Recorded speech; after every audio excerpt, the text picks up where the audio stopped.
Hello, my name is Shanna Dorsey, the media producer with the Milwaukee Police Department, and today I am doing an interview with Miss Ada Wright.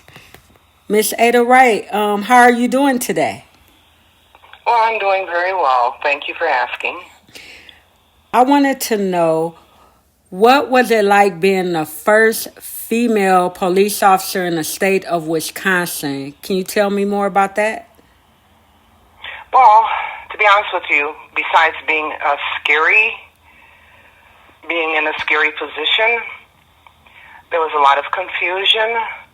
I did not understand that I was the very first uniformed officer, patrolman, and I was excited to get started because this was during a time when women had the opportunity, and this is after a lot of legislation, to apply for those positions that were dominated by men in the U.S. What made you want to be a police officer? What inspired you? Well, during the latter half of the 60s and the beginning of the 70s, since women had the opportunity to apply for positions dominated by men, and I'm talking about going on active duty in the military. They weren't allowed to do that. To be a firefighter, and a lot of upper management positions. They had what was known as the glass ceiling.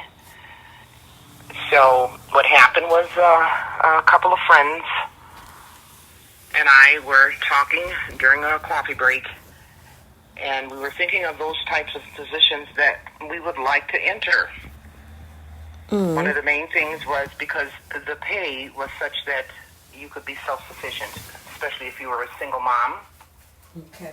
And the pay was such that with you and your husband working, you didn't have to, and neither did he, work so hard to get a decent income to make a better life for yourself and your family. Okay. And what happened to me was, in checking out different positions, I thought different positions in factory work, which was a well-paying job, much more than police officers. I would try to be a pipe fitter, but of course I lost the argument with my husband. He thought the job was much too dirty for a lady. So therefore, we ventured on, and the idea of becoming a law enforcement officer came to my mind. I had no idea at that time women weren't even allowed to pick up an application, and we're talking about the state of Wisconsin. I can't speak for other states, but I do know that legislation had been passed for women to be able to apply for these positions, and that was during the creation of the Equal Opportunity Act. Okay. However, each state had to file a lawsuit with the EEOC to go to court and be able to have an opportunity to pick up those applications and apply for those jobs if they were qualified. So what year did you become a patrolman? In April of 1975. Oh. To be exact, April 21st is when I was hired in 1975. And what was it like going through the academy, being the only female? I know it had to be scary, right? Yes, it was scary because I didn't expect to be the only female there. Wow. And yes, it was scary. And it was like I wasn't even expected to be there. There were no accommodations for females there at all. None whatsoever. And they realized that, oh my God, we have a female here. Because I had to share the locker room with the males. Yes, we shared the same locker rooms, and the only thing that I could do was take a deep breath, open the door, and announce my entry by saying, okay, everybody, I'm here. Hide if you have to. Wow. And of course, that wasn't going to work. That wasn't going to work. So what they did was they kind of fixed me up a little dressing room on the other side of the academy. But I was still expected to be in certain places, like the gym, the classroom, on time, just like my male counterparts who were like right next to the gym, right next to the classroom. I was expected to be on time. And I just did what I needed to do, because then I couldn't figure out why was everybody so angry. It appeared everybody was so angry that I was there. But what I did understand was it was not me personally. It was what I represented. A female coming in, interrupting their domain. And it could have been even amusing, to see the reactions that I got. But, I did not allow any personal opinions of what the role of female is in the workforce to interfere with what I needed to do. Because when I made up my mind that I wanted to apply for the position, it was because I bet my husband and his friends, who were all male chauvinists, that I could do it. And you that did was my it. point. Then other reasons that became even more important kind of set in. Reasons for the fact that women were incapable, and I just felt they're always bragging about their academy, the recruit training. Well, if they're that good, then they can train me too. Right. So that was kind of like something that I did not worry about. Of course, I was worried about my safety, but I felt that they would train me to be able to protect myself or anyone else that I had to protect. So how long were you in the academy? Was it 6 months? No, at that time, the training went from 10 weeks to 13 weeks at the academy. Oh. I was the second group of people who were trained at the presently known Milwaukee Police Academy. Prior to that, they got their training, I think, in the gym or the basement at the Sheriff's Department. I can stand to be corrected, but I know that they had just purchased the academy maybe a year or two before I came on. So I was like the second group of people, and therefore a lot of accommodations were not made for anyone. We didn't have that beautiful gym, that beautiful weight room, the beautiful set of offices for specialized units. None of that was there. It was kind of like barren, because it was originally a Catholic school, Catholic boarding school. As a matter of fact, female Catholic boarding school, which is kind of ironic. So how long before other females started joining the force? Okay, when I was hired in April of 1975, and this is the result of the testing that went on back in February of that same year, they tested more females in the month of June of 1975. However, they did not pass, none of them passed the examinations. So they turned around and they had another set of recruitments, and additional females actually made it and were hired in October of 1975. However, they did not graduate from the academy until the end of the year, which meant that I was basically on my own from April until they actually came out and graduated, until almost like January or right after the holidays, Christmas. Okay. And when they hired all these females, all this time I was on the late shift. After they hired them, they moved me to the early shift, and the new recruits were put on the late shift, so I was still by myself. So in your graduate class, you was the only female? Yes, I was the only female, which is kind of ironic, because at that time, the police chief was Harold Breyer. Okay. And when he came out to the academy to take the graduation photographs, the first one that was taken, they had some guy who was 6'3" standing in front of me. And the bad part about that is not only was I the only female, but I was the only African American in that recruit class. I guess I had two things to try to, I won't say overcome, but two things that I had to deal with. So when you graduated the academy, what was your title? Patrolman. At that time, all police officers who were on patrol, their title was patrolman. They didn't tell me, or they didn't give me a title of patrolwoman. It was patrolman, and I bore that same title. As a matter of fact, the next couple of classes of females who graduated, we all bore the title of patrolman, and I can't be exact on the year that was changed To police officer? It was later in the latter part of the 70s. I had at least, I don't know, maybe 2-3 years on the job before they even changed it. It could have been more longer than that, 5. I think because they didn't believe that we were going to stay. And when they found that each class had more and more females and we weren't leaving, yes, then they realized that, oh my God, they're not leaving. So that means that we're going to have to come up with a title that's going to accommodate both males and females. Prior to that, the title of police officer was non-existent okay, in the state of Wisconsin. So what was the first district you worked at?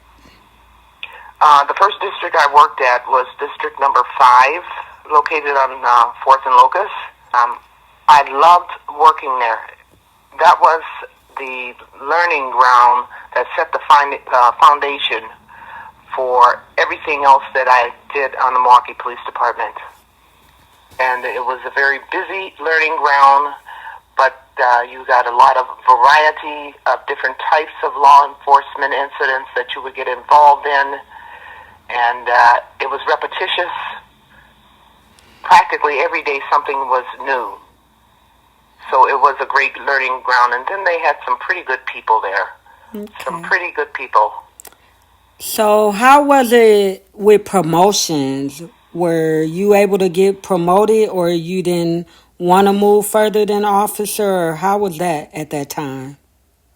Well, I think it was basically self-interest as far as promotional opportunities were concerned, because they weren't in the beginning. They weren't wide, and they were wide and few.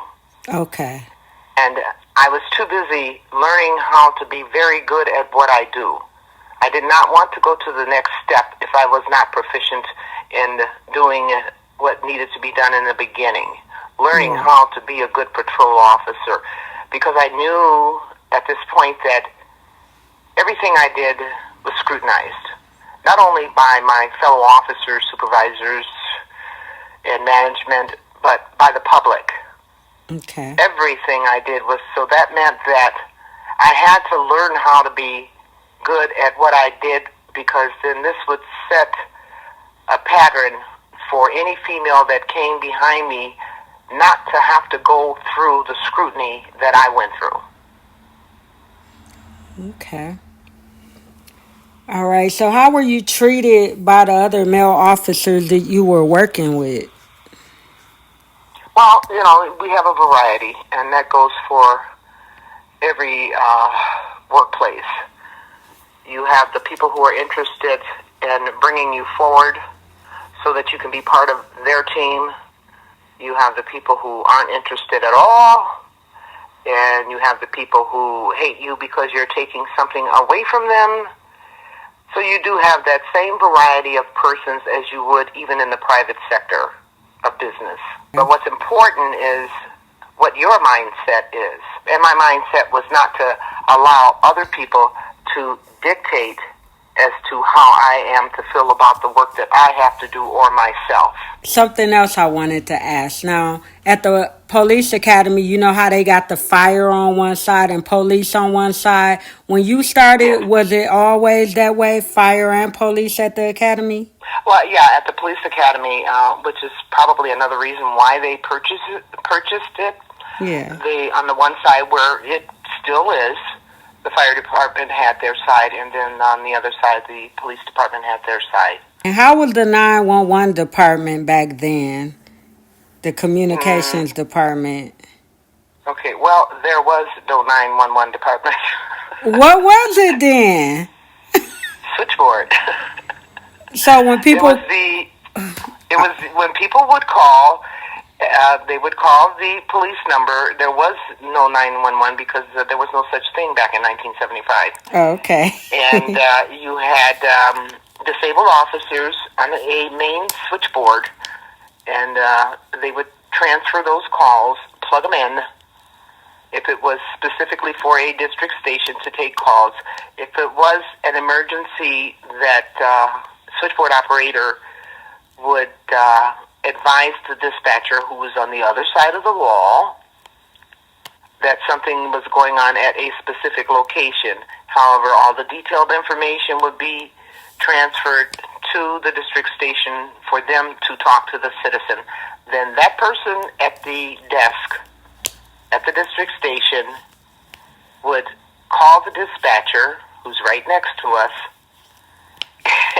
and give them the details of the call so that they could dispatch a squad. Okay. Where was the switchboard located? Well, in the old police administration building. It was on one. They were housed on the 6th floor, and they had one large room. There was a divided wall where on one side of the wall, that's where the switchboard operators were, and then on the other side of the wall, that's where the dispatchers were. And then they also had another desk for the parking desk, and let's see, what was it? Yeah, another desk for the parking desk, and that was another position, but all housed in Communications Bureau. Wow, I learned something new today. Yeah, and they were all males in communications. Okay. Because you have to understand that women had to start out at the bottom, and over time, they were filtered into these other positions in these different bureaus. Because as a matter of fact, myself along with another officer, Cheryl Farrell, who retired as a sergeant, we were the first females ever assigned as dispatchers, which was a promotional opportunity in the Communications Bureau. Okay. Like, no matter what I did or where I went, it was starting all over again. And to gain that trust, that rapport with my fellow officers. What year was that you became a dispatcher? In 1986. So when did you retire? I retired as an officer, I retired in 2001 as a police officer. And I came back again as a civilian. You're really trying to date me here. I'm sorry. That's okay. I think it was either 2004 or 2005. No, it had to be 2005 it was. I came back as a civilian after retiring in 2001 because I did, after I got tired of retirement, I did dispatch for the Sheriff's Department and as a civilian. So I came back to me, dispatching made more sense at the Milwaukee Police Department, so I returned there as a civilian in 2005. Then I retired as a civilian dispatcher in 2010. So, how has life been since retirement? Because I stayed busy, and my favorite pastime was working, but it was time to move on and do something else. The one opportunity that I did not fulfill, which is another reason why I did not focus on promotional examinations, is my academic history. As far as I was concerned, you should have been a degreed person to hold a position as a sergeant or lieutenant or captain, and I didn't have that. Then I didn't have that. I didn't have the time to go to school, and a lot of the resources that were necessary, I didn't have that. I was one of those persons who worked hard, overtime practically every single night, in court practically every single day, and we're talking holidays, vacation time. I was always extremely busy. So the 2 or 3 times I did attempt to go and enroll in a higher institution, each time I had to drop out because of the schedules that I held. But that was okay, because I still have, and even today, a lot of passion into what I was doing. I enjoyed my work. I enjoyed working with the people that I worked. I enjoyed the learning experience. I gained skills that I will carry through a lifetime. And it was just a great place, depending on where your mindset was and what your purpose was. Wonderful. And, just serving people, making a difference in their lives. And all of these things gradually made the reasons why I was there. So what does it feel like being the first? Well, a surprise in that was, it was years before I even knew I was the first. Okay. Everybody wants to be the battle of being the first. That was not the important point, because I had no idea they didn't have anybody before me. Right. And that's why when the media frenzy came along and, everybody wanted to interview me, and I couldn't believe this, what is the problem? I had no clue that there were none until I actually got on the job and went to the academy, because, they had no accommodations for female uniforms on that job. I had to wear men's clothing. Oh. I'm talking from shoes to underwear, practically. The men's T-shirt. I had to wear men's pants, the men's coat, their jacket, that long, I can't even remember what they call it today now. They called it a reefer, I think it was. It was a double-breasted, long wool coat that came down to your ankles. I had to wear the men's shoes. And unfortunately for me, mine was the only one in the bunch that squeaked. Until they realized that we weren't leaving. And this was after some years when they changed the title. When they changed the title, they actually got contractors who designed the uniform for the female, and using the lines of tailoring so that we all looked neat, because they all called us Milwaukee's finest. Right. But the women, they were wearing men's clothing, of course. They looked sloppy. We looked like a bunch of little Keystone cops, and, we did, once they approached us, tell them, we want to represent Milwaukee just like the men, and therefore we would like to look like we're professional.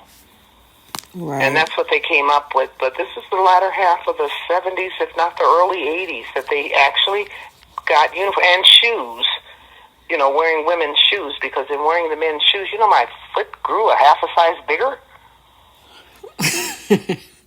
Yeah, we're talking, at that point, between the ages 25 and 30? Yeah. Wearing men's shoes, you know what that does to a woman's foot. Wow. So is there anything you would like to say to upcoming officers or women, or you have the floor? What would you like to say? Well, I am so proud to be a part of that change of history that's going to change the dynamics of the police department or law enforcement forever. Right. And I would like to tell those women, I'm always so proud when I see one who comes on and she takes care of her business by being a good learner, a good listener, and that's very, very important. Always be a good listener. And be proficient at what you do. But the first thing you have to know is you have to be true to yourself. Yes. You have to be transparent to yourself and everyone else. Everyone has their own agenda for being on that job, and a lot of them, just like me, the money was good.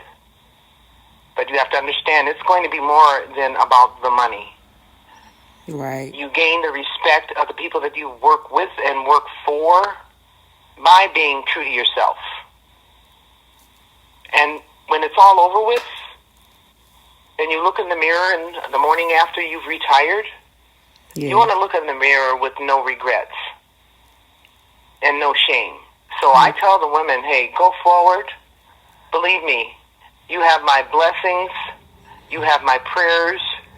I would like to see the women, and it's not to take over, but they bring a different intelligence to law enforcement. They bring a different type of sensitivity. They bring common sense and they bring patience. And that's what they're going to have to be able to have a career and complete a career in law enforcement. And this will be on all levels. And women have that, and they bring it. And I would like to see them to continue to come, but support each other. Yep, you are correct. That's one area that women a lot of times don't concentrate on. Support each other. If you can't make it through the door, hold that door open, because the next person who comes along might be able to make it, and you want to say, we're in. And that's how you get more to come in and to stay. It's about the staying power. And we have that. Well, I am so happy and blessed to have spoken with you, and you took the time out of your day to speak with me and talk to the city of Milwaukee about your life experiences and things that you went through. So I want to thank you again for this interview. Okay, well, I would like to mention one other thing, because you asked me and I never completed the question. Oh, I'm sorry. No, that's okay. That's my fault, because I tend to go a little overboard sometimes. But right now, after retirement, you asked me what I was doing. Yes. And because we were talking about the promotional opportunities that were made available when or if they were. Yeah. Well, after I retired, because I didn't have time to work on any academics, the first thing I did after 4 months of rest was to go back to college. Okay. And to actually get degrees in all of the areas that I actually had skills and experience in at the Milwaukee Police Department. That is amazing. So you graduated? Yes, well, what I did was I got an associate's degree, Associate of Science degree. Okay. Because I thought, well, you know, serving people is what I do. Maybe I want to get into healthcare, so I got an associate's degree in health administration services. Congratulations. Thank you. And then I decided, let's move on. I decided to get a bachelor's degree in healthcare management. Wow. That's amazing. And then I realized that how small that area was. You know, management stretches across several types of occupations. Yeah. And occupations and management is what I've actually been involved in since I was old enough to work as an adult. All of the careers that I had. So I decided to get a master's degree, in which I did, Master of Science degree in organizational leadership and change. Congratulations again. You just doing it big out here. Well, I have the time now. And so now I am pursuing a doctoral degree. Man, keep it I'm like pushing. 5 courses away from completion of my doctoral degree for a Doctor of Management with a concentration in organizational development and change. Yeah, you is so motivational. You know, also leadership is involved in a lot of that. And this one is taking me the longest. And I expect to be graduating. It'll probably be another year, because there are health issues involved with me right now. Okay. But I'm not in a hurry. And I just wait and see what fate has for me next. Okay, well, you just keep me updated and let me know what's going on, because I am so proud of you. Absolutely. You'll get an invitation to the graduation. Yeah, I am so proud of you. You just keep it pushing and pushing. You won't let nothing stop you. keep it going. You motivate me. Well, that's what you have to do. You know, you have to be motivated, but you have to be supported too. And then you have to reach out to other people. You know, if they want your help, fine. If they don't, fine, but you're still reaching out there. You know what I mean? Yeah. And that's another important thing that new officers or people contemplating becoming a law enforcement officer should think about. Wow, you are an amazing woman. Thank you. You're welcome. Well, that concludes this interview. And thank you once again. And you have a good night. Okay. When you get back to me when you can, okay? Okay, thanks. Bye-bye. Okay. All right. Bye-bye. Okay.